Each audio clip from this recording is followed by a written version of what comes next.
Hey, you're back with the Get Out Deck Guy. I'm Steve Rhode, and with me, as always, is Damon Day, the new Get Out Deck Guy. Say hello, Damon. How's it going, everyone? And before I forget, you can always reach Damon Day directly. Talk to him on the phone. He's not just a voice on a podcast. You can reach him through his website, damonday.com, DAMONDAY.com. I don't do individual consults anymore, Damon, because one of the big reasons is I like having a free schedule. you know, as we're doing this podcast, you're sitting in your car. I'm sitting in a hotel room. We're like the two on the road guys this week.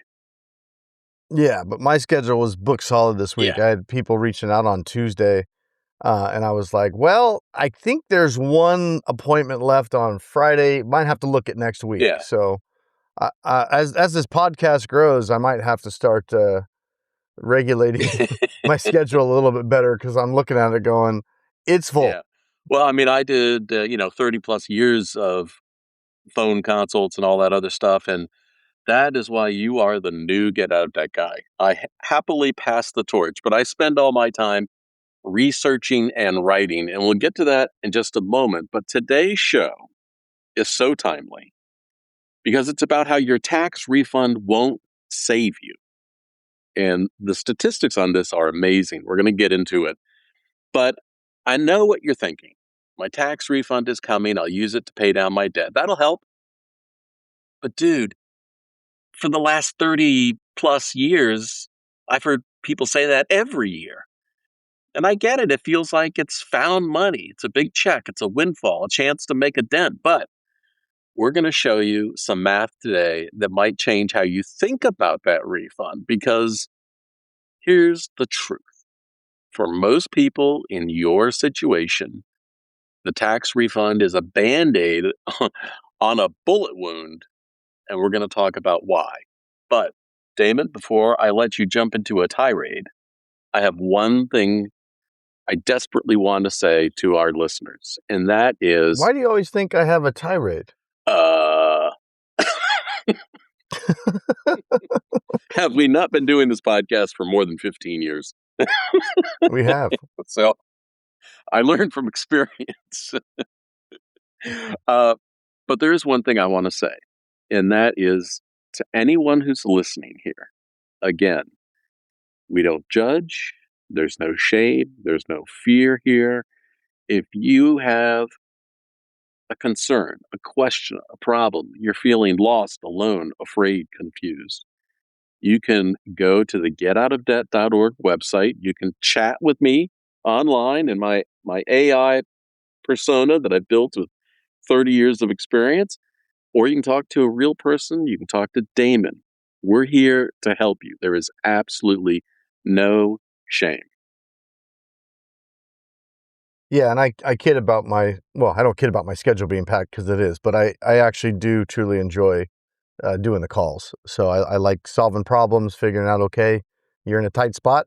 Let's roll up our sleeves. Let's figure out how to fix it. It's always amazing. It's so rewarding to have somebody come to you that feels so desperate, so lost and alone, and then, talk to you or talk to me and walk away with a newfound look on life.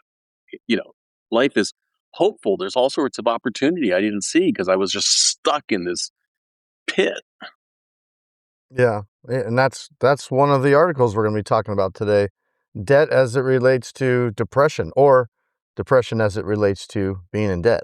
So we've been starting the show with a recent post that you pick out that I have written on getoutofdebt.org. If you're not subscribed to the free daily email, you can go, guess where? Getoutofdebt.org and subscribe. Nothing to it. Put your email address in. I don't spam you. I don't send any offers. I don't do anything. I just give you the facts, ma'am. And Just the facts, just ma'am. the facts.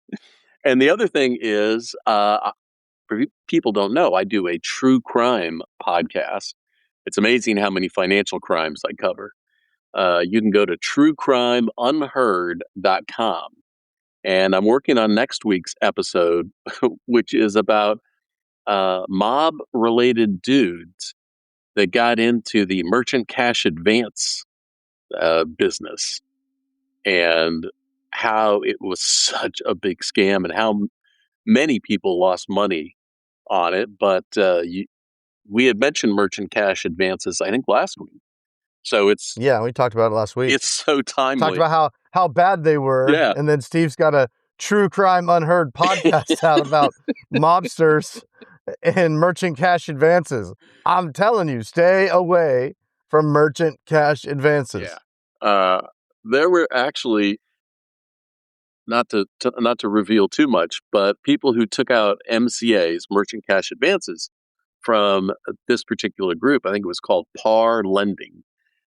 Anyway, they actually used mob enforcement to get people to pay up, like threatening families and kids and stuff. This is it's a dangerous world out there. Well, and I think I made it clear, well, I at least mentioned it last week, that trying to resolve merchant cash advances and negotiate merchant cash advances is very different than negotiating with, say, Chase Bank. Yeah, It's a very different animal. it sure is. Well, it's Did because I mention don't get merchant cash advances? I mentioned yeah, that, yeah, right? yeah. I mean, it's Yeah, don't do that. it's the payday loan of having a small business. Yeah, it's the beginning of your potential bankruptcy, Yeah, is what it yeah. is. Here's a free taste for you on the corner, right? Yeah. Your little dose of heroin. It's the beginning of getting your corporation Yeah. dissolved, is what it usually is. All right. So, what do you want to jump into first?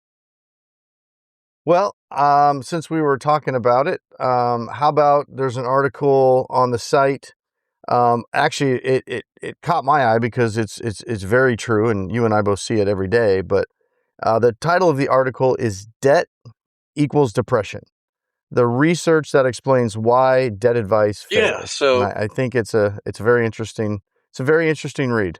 So back in the day, when I was running the large nonprofit credit counseling group, we had CPAs and staff attorneys, and we also had a staff psychologist that helped purely with behavioral spending, um, the unconscious spending issues. But one of the things that Dr. James did was we did a survey of 20,000 people, I believe, that were experiencing some sort of financial problem, and the results were pretty eye opening. Do you have that article in front of you, Damon? I don't. I do, and I'm curious, was this back in the day where you actually had to have a phone bank and called people for I these know we surveys? used we had 20,000 clients. That's why I said it was 20,000. And Oh, we surveyed all of the people who had reached out to us with financial problems. So it was only about debt. And I think what is most, I'm trying to remember the exact numbers off the top of my head. That's why I asked if you. I got the article up. Okay. So I think it was 49% showed Dude, you're so wrong. what? It's 49.3. Shit. You're way off. That's 25 years worth of memory down the drain. So if 49.3% of people showed signs of depression, which is way outside the normal percentage of the general population. But why that number is really important is because those people that are experiencing depression have similar characteristics. The inability to follow through, make a plan, take action, which just leaves you in this constant debt spiral where you're Yeah. feeling so hopeless, and yet there are options and solutions and opportunities that are right there at the tip of your fingers, but you either can't see them or you can't follow through. And I understand completely why. Now, um, if I remember the survey correctly again, it was females over males had the most amount of depression, but it wasn't that far off, was it? Yeah, it said single women were the most at Hmm. risk. And And then and you do cover the paralysis problem in there, which is basically why it's so hard for people that are in debt to and we talked about this last week, to DIY Yeah, right. their way out of it, Right. because a lot of them are showing symptoms of depression, and it makes it hard to do stuff It's when you're depressed. yeah, and it's funny because over the decades, the people who would be surprised when they would talk to me, and I would suggest, you know what, we're going to take a deep breath on the debt, because the first thing I want you to do is either get aligned with a therapist or talk to your medical professional, because we need to get this depression under control. And then there will be much brighter and rosier days and skies ahead, because you have already told me you've tried X, Y, Z, and it never worked. So let's not repeat the same thing. Yeah. And you've got a pop out right in the article. It says, why grind it out, and I'm doing air quotes, why grind it out advice fails. And it says, telling a depressed person to maintain motivation for 5 years of debt repayment ignores the clinical reality. Right. Depression impairs executive function, planning, and follow through, the exact skills required to execute a debt payoff plan. That's why we struggle. Yeah, that's why, we talk about why budgets suck and they're just a page of lies, but also why they fail for many, because you might be a well organized person in the other parts of your life, but when it comes to your personal finances and you're dealing with the fear and the shame and the stress and everything else with your debt, and it's leading to depression, whether you want to admit it or not, that is going to cause you to fail no matter how hard you try. And when you do fail, guess what? It amplifies the debt problem. And you feel like, what's the use? Yeah. Yeah. So, good article. Thank you. Go read that one. All right. That's on getoutofdebt.org. Yeah. Next one. Yep. So, this one I wanted to bring up because we really don't talk about this option that much, although it is a valid option in some situations, but it has become an increasingly less valuable strategy, in my opinion. That's just one semi-old guy's opinion, right? Well, it actually But the article follows up what we just said. It's an extended payment plan. Yeah, so this article is credit counseling. Mm-hmm. We don't talk about it that No. much. I do talk about it with my clients when they're in situations where it's worth taking a look. But the article is Credit Counseling, the Complete Guide to Debt Management Plans. And the reason I thought it was a good article to bring up today is, again, we don't talk about it that much, but when people are in debt and they're looking for strategies and looking for solutions, they will very likely come across debt management programs. Mm-hmm. And there's a lot of confusion around the differences between mainly debt settlement programs, Mm-hmm. I'm doing air quotes, Mm-hmm. and credit counseling programs. So usually debt settlement guys will essentially try to sell debt settlement as just a cheaper, faster form of credit counseling, and that's not what it is, right? So it's important to understand the distinction, because a lot of people will call and say, "Oh, I'm talking to a debt consolidation company." Right. And I always have to follow up with, well, exactly, who are you talking to and what are they saying? And sometimes based on the explanation, I'll know they're talking to a debt settlement company. And then sometimes based on the explanation, I know they're talking to a credit counseling company, which are very different strategies, but people tend to confuse them and they just kind of lump them both. Oh, it's a debt consolidation Right. company. Yeah. Because It's like, no, they're very different things. So this is a good article. when they're making one payment, they don't see the back end where it's getting chopped up and sent multiple places. It really is not what people think of a debt consolidation. Now, the big issue with credit counseling is it kind of ties into another analysis that I just finished. I went and looked at, because credit counseling groups are nonprofit, their tax returns are public information. So I went and looked at 5 years of data on credit counseling firms, and 50% of them are running negative revenue, right? They're running deficits. And so, part of the concern is my credit counseling group going to be around? But again, on Get Out of Debt, Well, they're getting squeezed on both ends. yeah, creditors, the problem is that uh, credit counseling groups essentially act as nonprofit debt collectors for creditors because that's where they get their funding from the creditors. And I don't care who says it. I ran a credit counseling group. I've seen the inside. Creditors apply pressure on performance to collect. And so the the question becomes, is a non look, let's clarify. I'm going to tell the inside scoop on this whole nonprofit thing. Nonprofit doesn't mean that they Grab your coffee. doesn't mean that they're operating at a, break even point. Nonprofit is their tax status, not the way they should run their operation. And some of them are making, millions and millions every year in revenue. But the issue is, who are they truly representing? Because they're depending on creditors for their funding. And yet they're enrolling people in 5-year programs. And you look at the success rate of the programs, it's abysmal. So it's kind of like a chapter 13 where most of them fail. And most people don't succeed in a debt management plan. And one of the reasons is because they generally take about 5 years. And we just talked about how debt and depression go hand in hand. And people will fall and fail. Yeah, and my stance on credit counseling is the same as it is on pretty much any option, which is it's a good option if it's a good option, Mm-hmm. right? The key is it a good option for you? And that's the part that everybody glasses over, right? Yeah.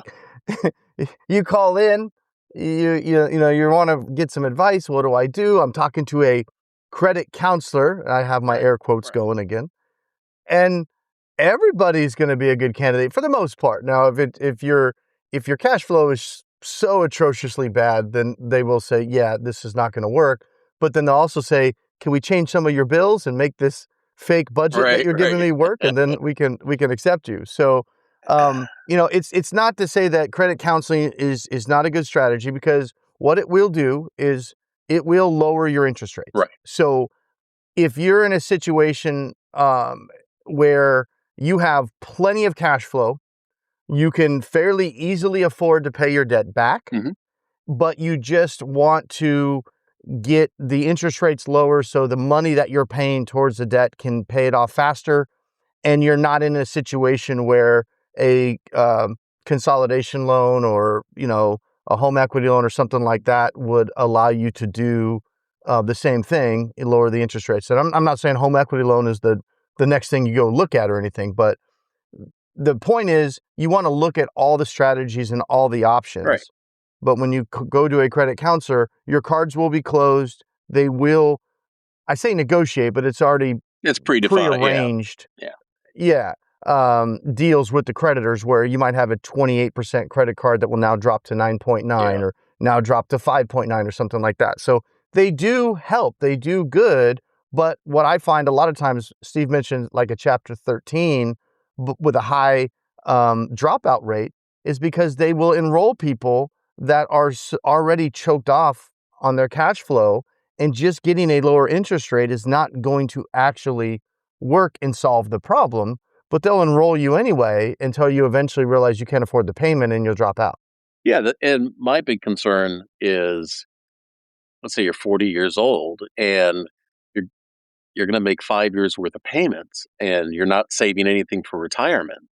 That management plan did not just cost you 5 years of monthly payments. It cost you $400,000 in lost retirement savings that you could have made if you had chosen a different strategy. Again, I want to amplify what Damon said. I am not against any particular program. There's no program, well, maybe there's one variation. The magic beanstalk letter is not my favorite, but there's every program has the right person. The key is finding the right combination for you and your situation and what program works best. And that is what Damon is an absolute, Zen master at, is working out that relationship between your situation and what you want to accomplish and what actual strategies make a meaningful difference. I'm kind of just smiling at the listeners that are not longtime listeners, where you just kind of threw out the magic beanstalk letter strategy, and they're going, "Huh? What's what's the magic beanstalk letter That was strategy?" actually more for you, but Yeah, but there are people listening, Steve. yeah, yeah. Yeah. So anyway, it's a good article. Again, we're not against credit counseling. No, We're just against having a one size fits all, approach. And what you hear when you call a credit counseling program is not always going to be what you need to hear. And it's important that you find the right strategy that's going to work best for your overall situation. Identify what your goals are, and then identify the strategy that would help you accomplish those goals. And there's almost never just one no, no. strategy. Sometimes it's like, yeah, you got one option, bro. Sometimes it's like that. But most of the time there's various things that we can look at, and then it's just really up to you as the consumer to decide what kind of sacrifices you are wanting to make, because these different strategies all these strategies will have Yeah. sacrifices, but they will be different types of sacrifices. So that's what's important for you to decide what sacrifices are right for you and your family. For some people, it's the Dave Ramsey approach, and they're fine with the beans and rice and sacrificing years of their life and not doing anything because that's a priority of theirs. And then there's other families that are the exact opposite, that they don't want to live like that for 5 years. Hmm. Maybe their kids are young kids or teenagers, and they don't want to feel like they're depriving their kids of their childhood for those 5 years while they dig out of debt. So there's other options they want to look at, where they're more willing to sacrifice a credit score or something like that, so they don't have to sacrifice the lifestyle as much. There's no right or wrong. It's just what's best for you. So the American Bankers Association and like 4 or 5 other banking groups just sent a letter to different congressional committees wanting them to crack down even harder on debt settlement, which I thought was interesting because if we crack down more on debt settlement, which, the marketing has become a problem, but one of the interesting statistics in that letter was 25% of people enrolled in debt settlement plans never settle a single debt. Does Yeah. that surprise you? Well, the bankers want to crack down on it because it's not surprising at all, Yeah. because the same problem the credit counselors have, which is debt settlement people will enroll everybody that calls in. Oh, why wouldn't you want to enroll? It's going to be a lower payment. And there's my famous air quotes going up Yeah. again. There is no such thing as a payment in debt settlement. There's no payments. They'll sell you payment plans, but there's no real payment. But of course, the bankers want them to crack down, because the first thing they tell you to do is what? Yeah. Stop paying. Stop paying your Hmm. bills. Yeah, exactly. So the bankers don't care about the settlement company settling the debt or not, because if the settlement company doesn't settle the debt, the bankers can still go after you, Right. filing lawsuits and things like that. But what they get pissed at is those cease communication letters, and when you hire a debt settlement company, they send that cease communication letter, and then the banks know, okay, there's a payment we're not going to be getting anymore. Yeah. One of the things that It again, makes it harder for them that makes it harder for the banks to convince you to keep paying them even though you don't have any more money. if you go to getoutofdebt.org, I covered that letter the bankers sent. Just look for banks and debt settlement in the search bar. You'll find it. But one of the interesting things that they said in that letter was debt settlement company marketing strategy is now not focused on people who are just having financial problems, but now trying to suck in people who are able to pay their bills without an issue at all. And that's what's driving them crazy. Oh yeah, you got Mario Lopez out there peddling it. Yeah. He's all over my Facebook all of a sudden, acting like he's some kind of finance guru. We got Mario Lopez talking, "Hey, so and so, weren't you on Oprah trying showing people how to get out of credit card debt?" Like, shut up, Mario. I know. It's like this new credit washing, and there's another term for it too, that's going around on the TikToks and the Instagrams and everything else.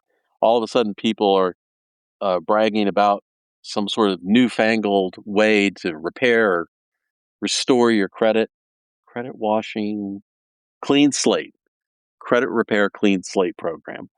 And it's amazing how all of these things, none of them are new, right? They just come back Is that around that like that every couple of years. is that headed up by Frank Abagnale? Catch me if you can, suckers. That'd be good if it was. Credit washing. It just reminds me of a check in the nail polish, washing it. I texted you a picture when I walked into the hotel of they're having a tax lien seminar.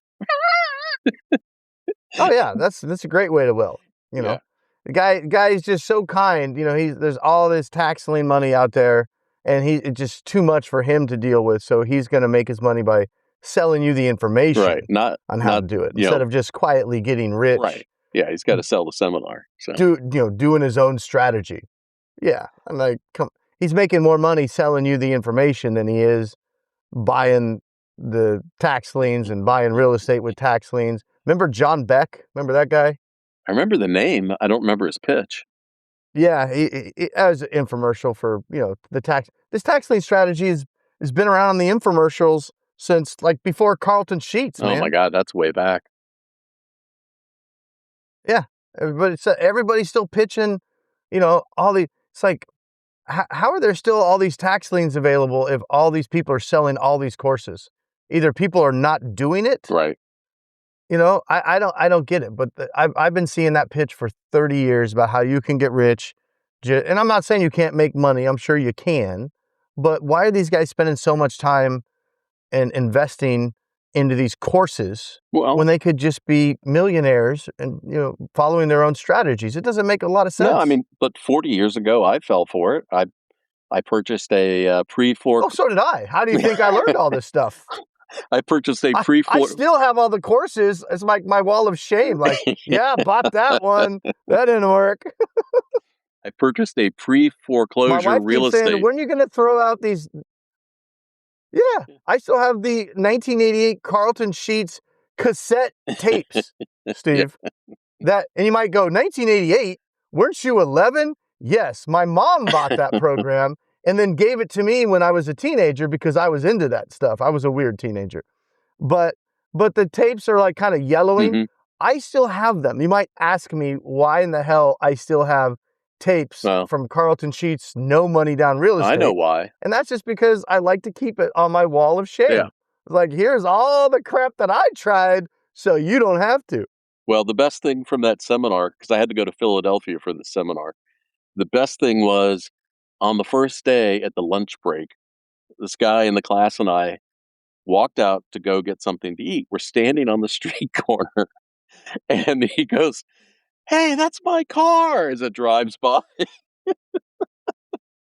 He had his car stolen. A very memorable moment. Dude, yeah, I got Don the Pre. I got what was that? You remember the guy placing tiny ads from my little apartment? Remember that Yeah, guy? That's he's not Don the around Pre. anymore. No, he's not, because the newspaper stopped publishing his ads, I guess, and he stopped making No, he money. went to jail. But I got He died in jail. but I thought I thought he killed He himself, did. right? Yeah. Because he was in debt and was depressed, according to your article. Yes. See, it all goes So, around. so yeah, and I got Dean Graziosi. That guy's still going strong. I'm not sure how, but he's partnered up with Tony Robbins now, Oh my God. peddling whatever they're peddling these days. But Dean Grazioli's, say what you want about him, that guy's a survivor, man. He's been going strong on the infos for 20 years plus now.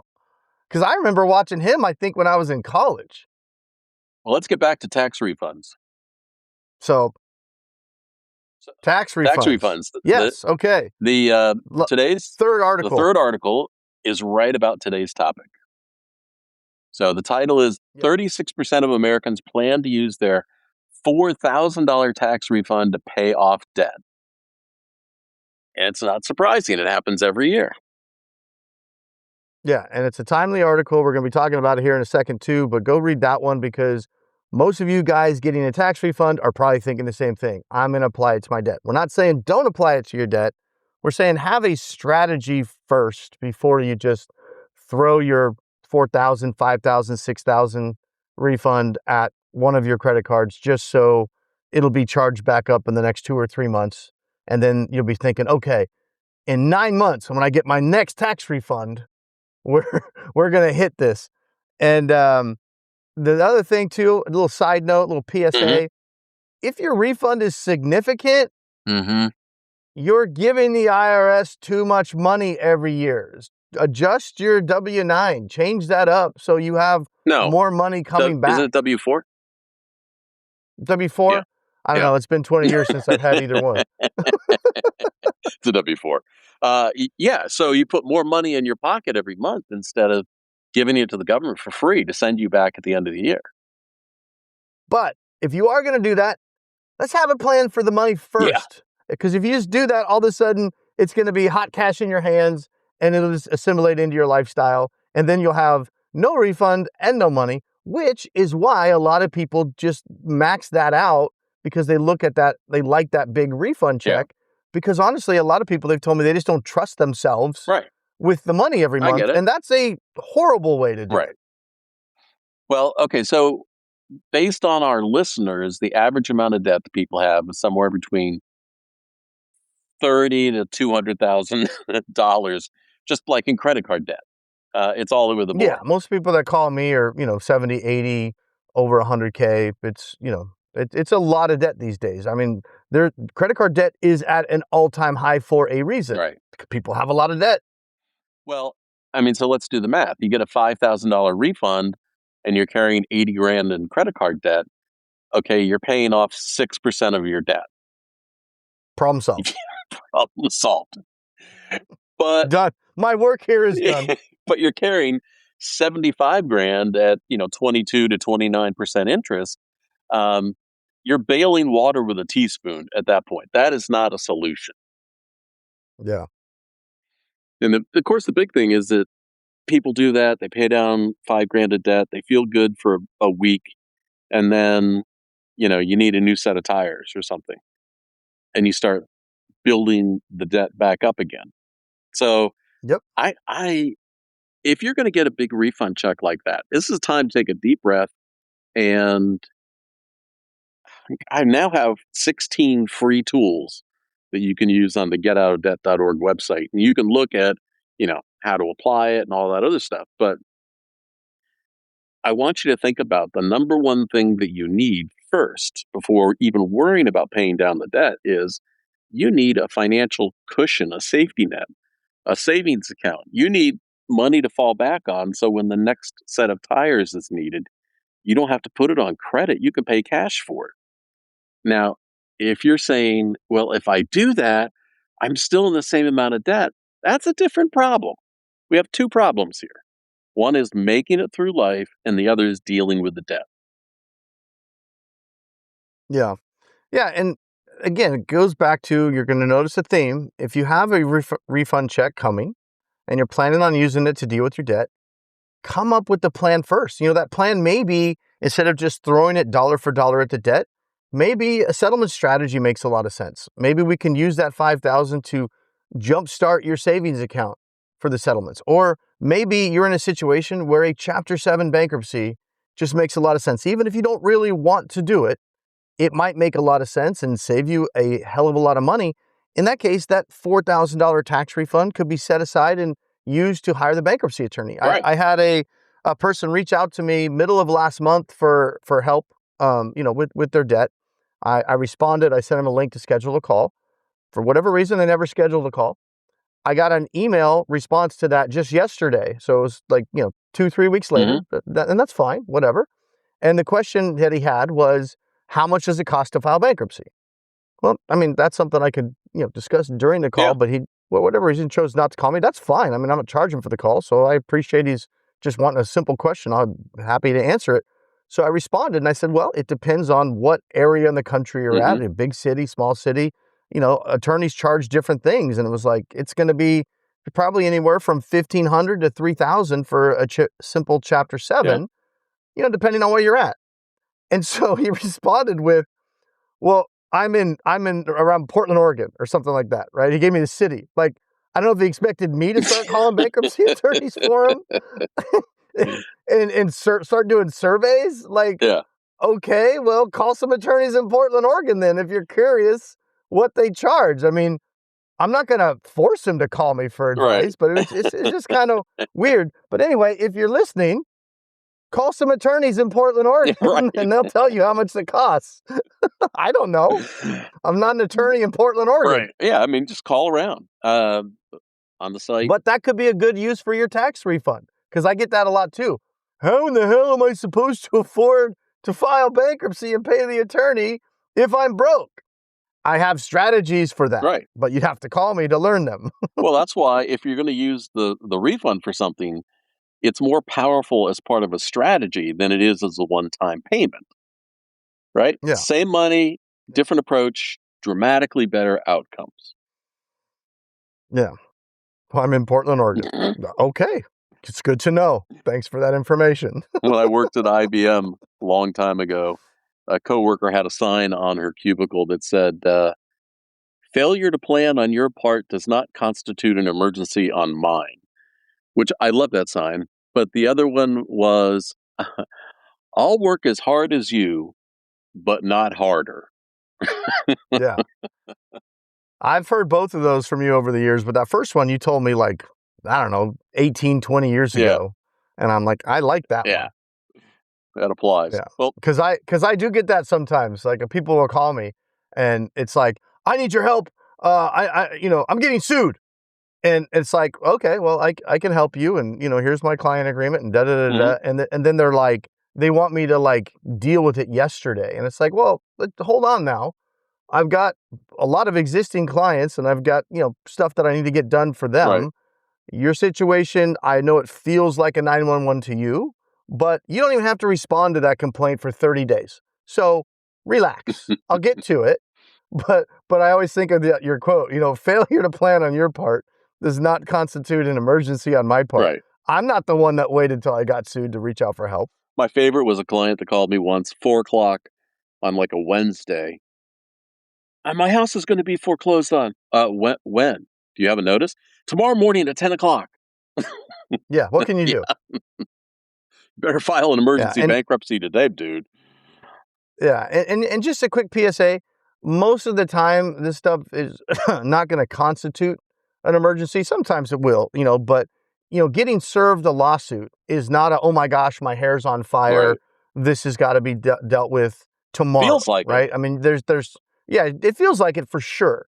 So, and that's one of the big things that I help clients with is kinda helping them just kinda relax and walking them off the ledge a little bit and help them de-stress and Hmm. say, "Okay, look, you got sued. That's fine. You don't have to go to court. We can fix this before you even have to go to court." And just knowing that information allows them to go, Yeah, okay, thank still a God. little stressed, but now I feel a little better. Like, oh, I got this hearing next week. What do I do? Don't worry. I'll call the attorney. I'll work something Yeah. out. Well, Fine. It'll be fine. that's the whole It's what they depression do. thing, right? That Yeah. people ignore it until something happens, whether it's a letter or a phone call or you got sued or something like that, served, and then all of a sudden it becomes an urgent, urgent problem. We can deal with Yeah. all of this Lawsuits, stuff. lawsuits are only scary if you continue to ignore them. Right. Then they can become problematic. That's when the scary stuff happens, when one day, 6 months after you got sued and ignored it and got a default judgment and never did anything, and then your employer says, I hate to have to tell you Yeah. this, but I got this notice and I have to withhold 25% of your paycheck moving forward. Right. And I get those calls too. It's like, well, I'm really good, but and I have been able to stop Hmm. garnishments, um, but I gotta really pour on the charm to the creditor at that point. I mean, I gotta go cap in hand. I mean, I gotta be calling in favors from years ago and be like, just really, really appealing to that collector's good nature, because why on earth would they remove a wage garnishment that's already in Right. place if they don't have Right. to, You right? got to have. So Yes, I agree with yeah, you. I've been able to do it. I've been able to do it. Honestly, I can't even think of a case I couldn't get it done, but but I gotta charm their asses Oh, off. So don't put me in that position. that's a fresh cup of coffee and a bowl of Wheaties morning. Yeah, that's all right. Here we go. Got nothing to lose. Let's go for it.